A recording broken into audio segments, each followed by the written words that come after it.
this is actually the end of this video. Not the end, but like we're on our third book of this video, because this morning I accidentally deleted my intro this morning. We're just going to pretend that did not happen. We're going to pretend nothing bad happened. This is just the beginning of the beginning, but I did delete it. It was actually really sad. I was really upset, but we're just going to pretend this is the beginning. Earlier this week, I asked you guys what type of video would you guys want to see from me. Subscribers blindly choose my TBR for the week, finishing book series I'm in the middle of, reading fantasy for a week, or a Magnolia Park Universe reading vlog. And 41 of you guys chose subscribers blindly choose my TBR for the week. Thank you so much for voting for that. I've been wanting to do it, and because of you guys, I am doing that, and I've been having a really fun time this week. You guys chose beautifully. One of them I loved. One of them was just, I really loved that book, and one I did not love as much as I thought I was going to love it. I liked it, but I didn't love it. We'll see which one when you finish watching this video, you know, because you have to watch it, because hopefully, I don't know. But for the first day, I posted a chess emoji, a bow, and a blushy smiley face. And then for the second book, I posted a strawberry, a house, a wedding ring, and a red heart. And these options were Checks and Mate by Ali Hazelwood. And at first sight, I've been wanting to read Check and Mate. I have been wanting to read Check and Mate. But at first sight, actually won with 78%. The second day, I posted a bride, a wolf, and a black heart for the first book. And the second book was a doctor coat and a confused face emoji and a blushy little face. And with 43%, the first option won, and that was Bride by Ali Hazelwood. And the second one was The Fake Mate. I have been hearing wonderful things about these two books, and people always say, if you read this first, immediately read this one, or if you read Bride, immediately read one of them. But like, they have to like read them if you want the same feeling that you have after reading one or the other. And I was just like, let's just post both of them. But on the last day, which is today, the first book I posted honey and a red pepper, and then for the second book I posted Pinocchio, a detective, and a house. And these options were honey and spice. I feel like honestly for the first one that was good, the honey, the spice, you know, it was good. For the second one, I'm like, I don't think it was good. I don't think it was good at all. I was like, hey, was it good? But the synopsis went with it, but I'm just like, I don't know. But now that I'm reading it, I'm like, actually, it was decent. It wasn't great, but the emoji choice was actually decent. But I started the video with At First Sight by Olivia Dade, and you're going to see it right now.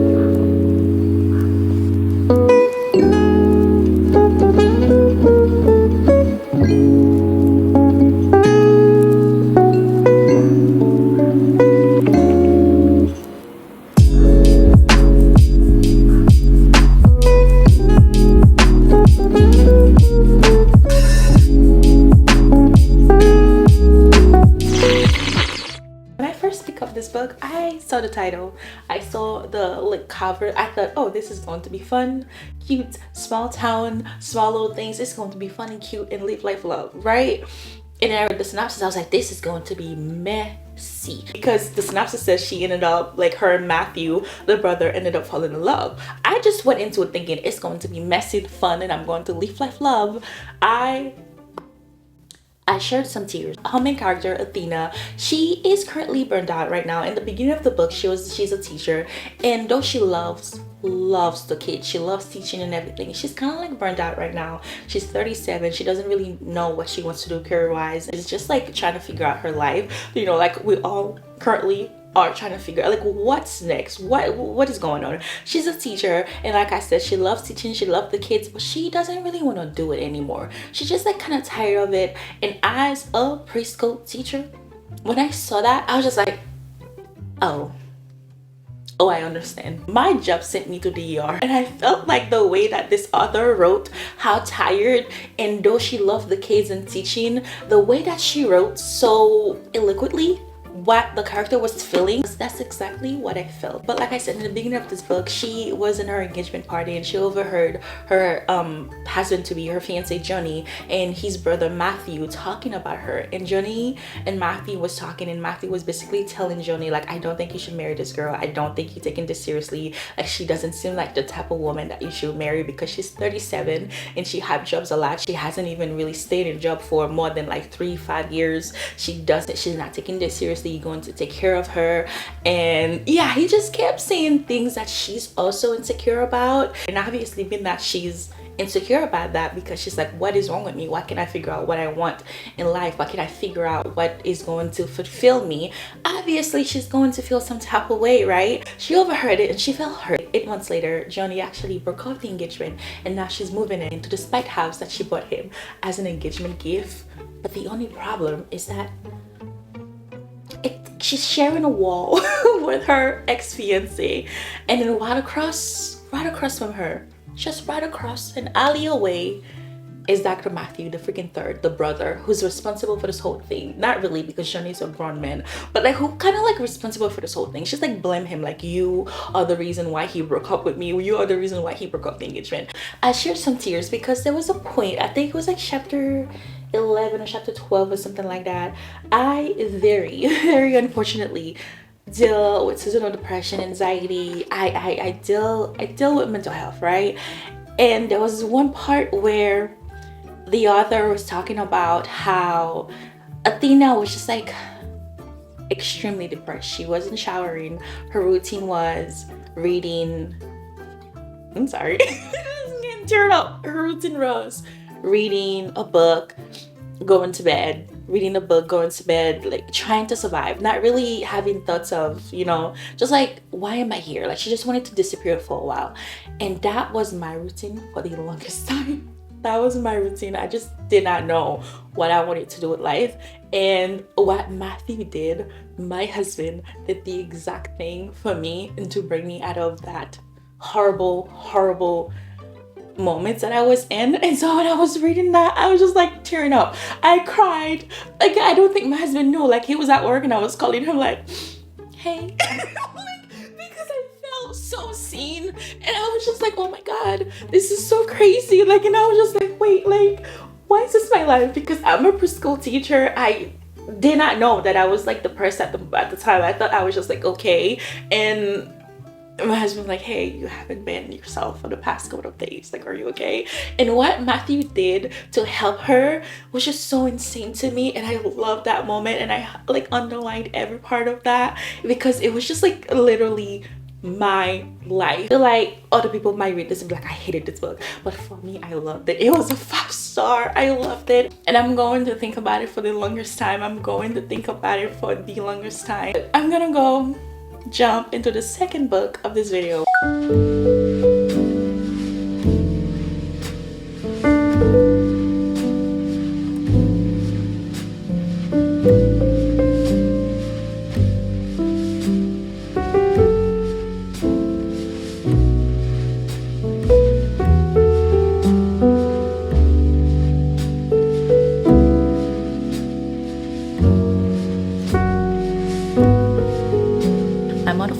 Summer is Live Life Love, and I feel like this book is going to do exactly that because like nothing serious is going to happen in this book. I'm not expecting anything. You know how some books you read and you learn something from them and you're like, oh, that's what I learned from reading this book. And in some books you read just for you to escape. This is going to be my escapism because like nothing, I'm literally not expecting nothing but a good fun time reading this book. And so far I know it's going to be just that because in the prologue, literally the prologue, I was already smiling like, yeah, no, I need this right now. This is like in this moment in time, I need nothing but a good fun time.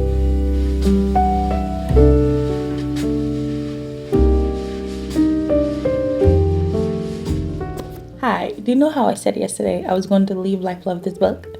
I leaved and I laughed. I indeed did not love this book. In fact, I almost DNF it. In the beginning, it was really good in the beginning. I was laughing. I was having a really fun time. And then it just got super duper slow.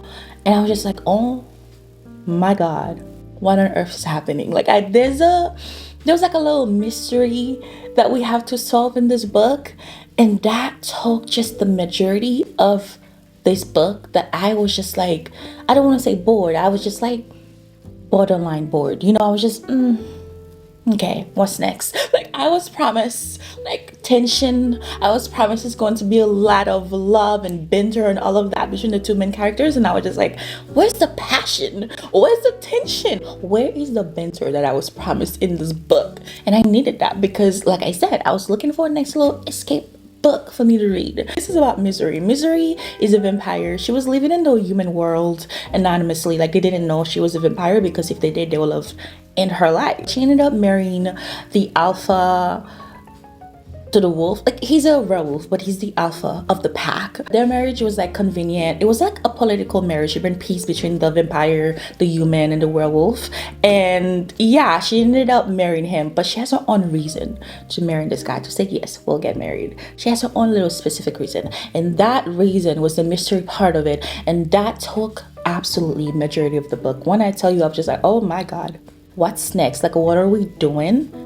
What am I supposed to do right now? Because she was just, I don't want to say because it was the majority of the book. If I say what was going on, like, I will spoil it for you. But it just took half of the book, and I just wanted the love. Like, I'm a woman's girl. I wanted the love.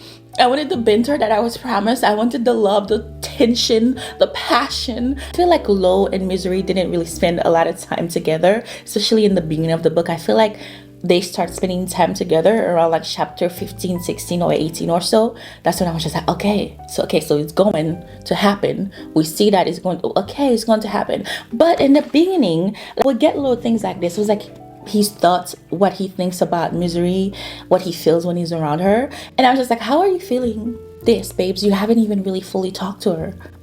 Why are you feeling this way? Like, you have not talked to her enough to say this.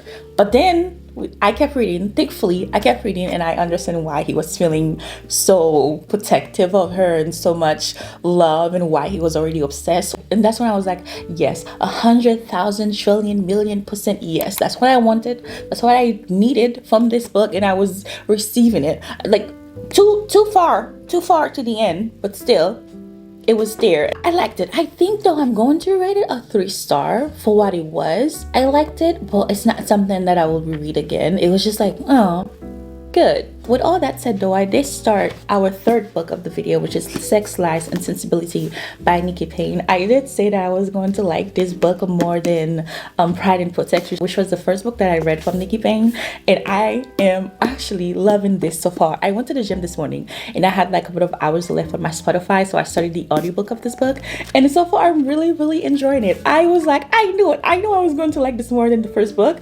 I don't know, like, the characters in this are just making me laugh, and like, I'm loving it so far. I was on the treadmill running like, yeah, I know it. I was like just running like, I really, really am enjoying this. I was learning a lot of things. I was laughing a lot. I'm loving the characters so far. And yeah, this is our third book, and I'm enjoying it. But I do have to go do my intro, because on my way to the gym this morning, I was just transferring my files from my SD card to my computer, and I accidentally deleted my intro. Hi. I'm sick, but I finished it. I finished Sex, Lies, and Sensibility. I think I said in the beginning that I was going to like this more than I did Pride and Protect, and I did. I don't know, something about this was different, and I just really, really enjoyed the two main characters. I love Nora, I love Bear. The two really truly had me just smiling and giggling. Like, I was in bed following along with the audiobook. I was reading this with the audiobook, just following along, and I feel like the audiobook made me fall in love with the story more. And I'm sorry, my throat's hurting. I am going to give you a full-on review when I'm doing my monthly wrap-up, because right now I can't talk. My throat hurts, and I have a headache, and I have not slept. Everyone's getting sick, so take care of yourself, and I will see you next time. God bless you. Stay blessed. Bye. My voice just went. My voice said stay blessed.